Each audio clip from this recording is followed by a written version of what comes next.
gently outside my window, casting a quiet blanket over the city. I sat alone in my dimly lit apartment, surrounded by the remnants of a lonely New Year's Eve. The soft hum of distant celebrations filled the air, a stark contrast to the solitude that enveloped me. As I sipped a cup of lukewarm cocoa, my mind wandered back to a New Year's Eve from my past, a haunting memory that seemed to resurface each year like a ghostly apparition. It was a bitterly cold night, much like tonight. I had been living in a small town nestled between snow-capped mountains, a place where winter held a tight grip on the landscape. The townsfolk had gathered at the local community center for the annual New Year's Eve party, a lively event that promised laughter, music, and the warmth of shared company. That year, however, life had other plans for me. A sudden work commitment had called me away from the festivities, leaving me alone in my small cottage on the outskirts of town. The wind howled outside, carrying with it a sense of isolation that crept into every corner of my solitary abode. As the clock ticked closer to midnight, I decided to take a solitary stroll through the snow-covered woods. The moon cast an ethereal glow on the landscape, turning the snow into a field of sparkling diamonds.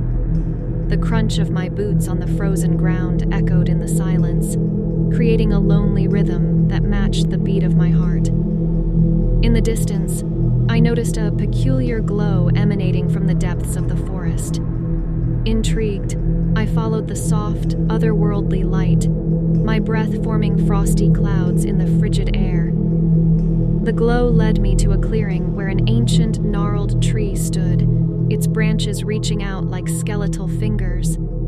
Beneath the tree, a spectral figure materialized, a woman in a flowing, frost-kissed gown. Her eyes held a melancholic warmth, and her voice, a haunting melody, spoke to the depths of my soul. "I am the spirit of the forgotten year," she whispered. "Each New Year's Eve, I come to those who are alone, offering solace and understanding." As she spoke, images of my past, present, and future played out like a spectral panorama. I saw moments of joy, love, and heartache, all intertwined in the tapestry of my life. The spirit explained that she existed outside of time, a keeper of the moments that went unnoticed, the dreams left unfulfilled, and the connections lost in the passage of years.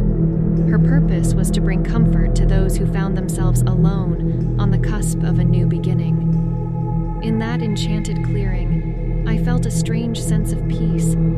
The spirit's presence, though ephemeral, filled the void within me. She guided me through a meditation, allowing me to release the weight of loneliness and embrace the possibilities that lay ahead.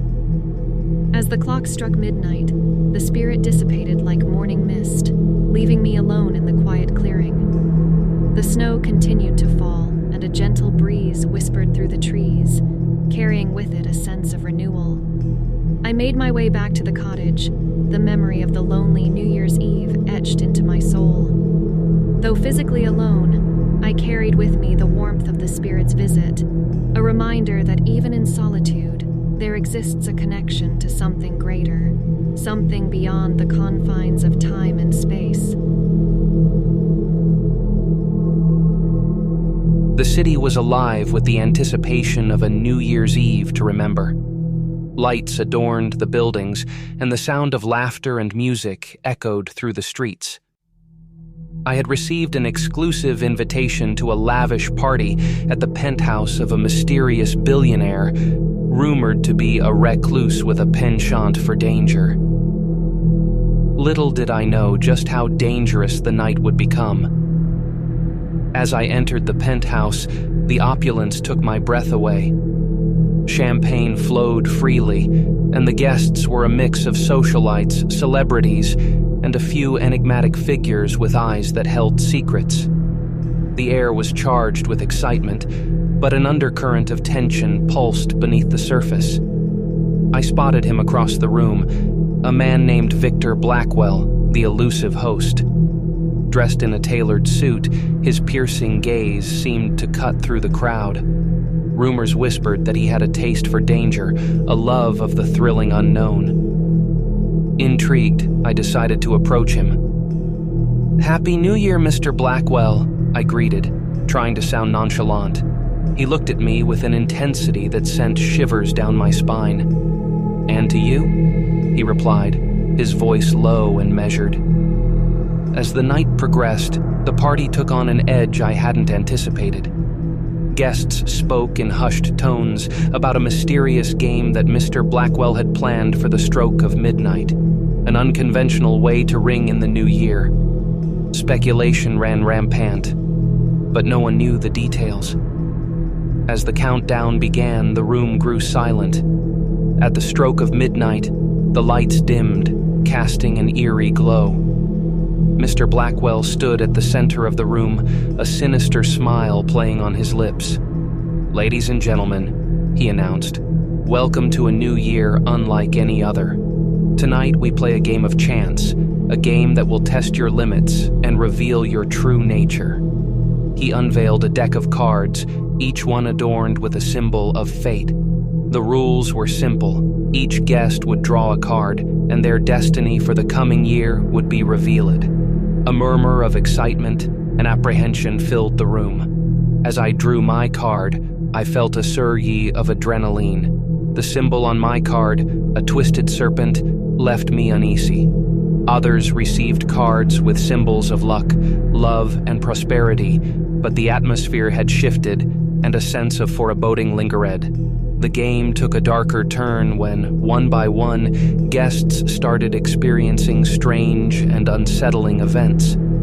Doors slammed shut inexplicably, lights flickered, and shadows seemed to move on their own.